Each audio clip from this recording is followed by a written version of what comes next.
আমি আমি নেতৃবৃন্দদের কাছে আসন্ন ত্রয়োদশ জাতীয় সংসদ নির্বাচনে শরীয়তপুরের এক আসনে বাংলাদেশ জাতীয়তাবাদী দল বিএনপি মনোনীত প্রার্থী জেলা বিএনপির সাংগঠনিক সম্পাদক সাইদ আহমেদ আসলামকে বিজয়ী করতে কেন্দ্রীয় যুবদলের সাবেক যুগ্ম সাধারণ সম্পাদক আব্দুল জব্বার খানের উদ্যোগে উঠান বৈঠক অনুষ্ঠিত হয়। আজকে যে 12 ফেব্রুয়ারি যে নির্বাচন অনুষ্ঠিত হতে যাচ্ছে, এই নির্বাচন এমনিভাবে আসে নাই।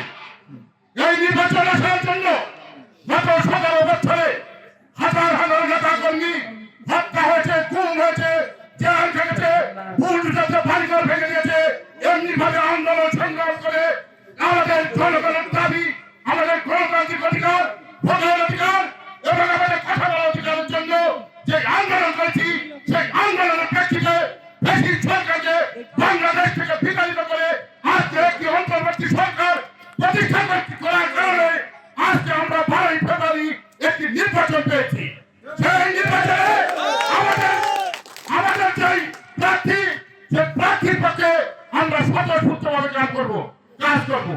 আমরা ধানের শীষের প্রতীক নিয়ে আমরা জনগণের কাছে যাবো। বিগত দিনে আওয়ামী লীগ যেভাবে ভোটারবিহীন নির্বাচন করছে, আমরা ভোটারবিহীন নির্বাচন করতে চাই না।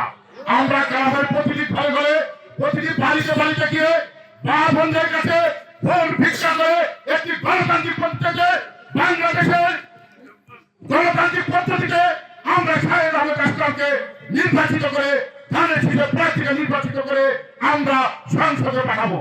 শরীয়তপুর পৌরসভার জেল গেটের পাশের মাঠে ধানের শীষের পক্ষে পৌরসভা যুবদলের সাংগঠনিক সম্পাদক টিটু চোকদার, কাইয়ুম খান, রকুন সর্দার, আনোয়ারুল তালুকদার, প্রিন্স ঢালি, মফিজুল পাহাড়, ইসমাইল পাহাড় এবং আফজাল তালুকদারের সার্বিক সহায়তায় এই উঠান বৈঠক অনুষ্ঠিত হয়।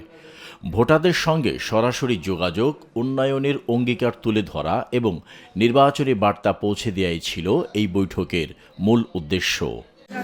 আমি তার শুরুতেই, এটা 16 ডিসেম্বর মাস,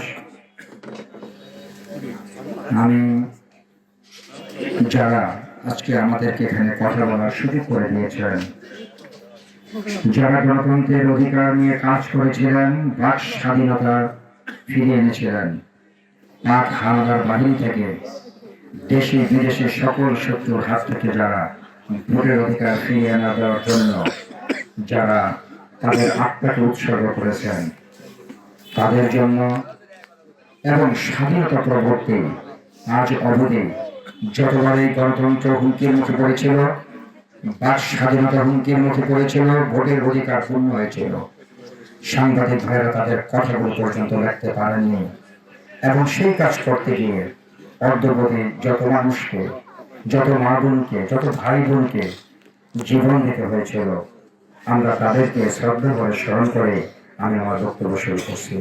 আল্লাহ তাআলা যেন তাদের আত্মাকে বেহেশতের বাগান করে দেন এবং তাদের আত্মাকে আল্লাহ যেন বেহেশতে পৌঁছে দেন। 12 ফেব্রুয়ারি নির্বাচনের এই নির্বাচন করতে যে আপনারা জানেন, আপনাদের এবং এই সকল স্তরের, সকল ধর্মের, সকল গোত্রের, সকল মতামতের প্রাণপ্রিয় দেশনেত্রী বেগম খালেদা জিয়া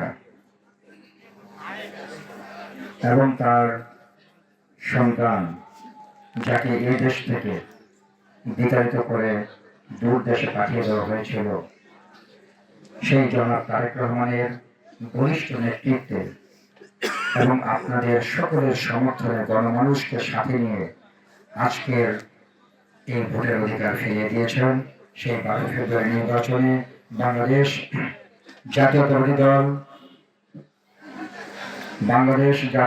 দল নির্বাচনে অংশগ্রহণ করতে যাচ্ছে এবং সেখানে বিএনপি থেকে আমি সাইদ আহমেদ আসলামকে মনোনীত করা হয়েছে। আমি আপনাদের কাছে দোয়া চাই, সমর্থন চাই, সহযোগিতা চাই এবং আপনাদের ভোট দিয়ে ধানের শীষকে জয়লাভ করবেন বলে আমি আপনাদের কাছে প্রত্যাশা রাখি। ইনশাআল্লাহ আপনারা ধানের শীষে 12 ফেব্রুয়ারিতে ভোট দিয়ে জয়যুক্ত করবেন ইনশাআল্লাহ। উঠান বৈঠকে ধানের শীষে ভোট চেয়ে বক্তব্য রাখেন শরীয়তপুর 1 আসনের বিএনপির মনোনীত প্রার্থী জেলা বিএনপির সাংগঠনিক সম্পাদক সাইদ আহমেদ আসলাম। এ সময় উপস্থিত ছিলেন শরীয়তপুর জেলা বিএনপির সহ সভাপতি, যুগ্ম সাধারণ সম্পাদক, সাংগঠনিক সম্পাদক, কেন্দ্রীয় যুবদলের সাবেক যুগ্ম সাধারণ সম্পাদক, জেলা যুবদলের সাবেক সাধারণ সম্পাদক, জেলা স্বেচ্ছাসেবক দলের সভাপতি, জেলা ছাত্রদলের আহ্বায়ক, সদস্য সচিব সহ স্থানীয় নেতাকর্মী ও বিভিন্ন গ্রামের সাধারণ মানুষজন। নিরপেক্ষ, সত্য প্রকাশে আপোষহীন।